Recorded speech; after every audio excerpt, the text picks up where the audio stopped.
শেখ হাসিনার মানবতা বিরোধী মামলার রায় ঘোষণার তারিখ নির্ধারণ আজ। সারা দেশে নিরাপত্তা জোরদার। রাতে কয়েক জায়গায় যানবাহনে আগুন, ককটেল বিস্ফোরণ।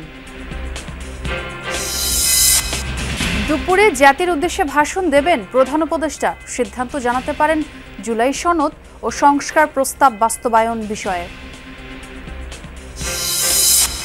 দুর্বল সরকারের সুযোগ নিচ্ছে গুটি কয়েক দল। মন্তব্য তারেক রহমানের। হুমকি থামকি না দিয়ে ভোট যুদ্ধের অংশ নেওয়ার আহ্বান।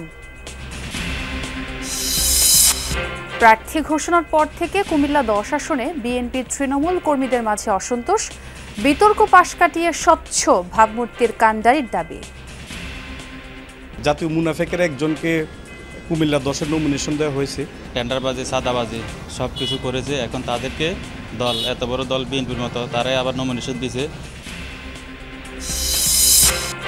নির্বাচনী প্রচারে পোস্টার নিষিদ্ধের খবরে হতাশ মুদ্রণ শিল্প সংশ্লিষ্টরা। ফিকে হচ্ছে ক্ষতি পুষিয়ে নেওয়ার স্বপ্ন।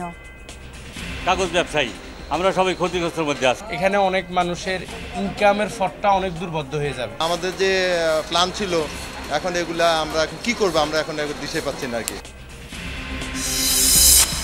চীনের হাসপাতালগুলোতে বেড়েছে বাংলাদেশি রোগীদের সংখ্যা। সেবা দিতে ইংরেজি শিখছেন নার্স ও কর্মীরা। চালু হয়েছে বাংলা রেস্তোরাঁও।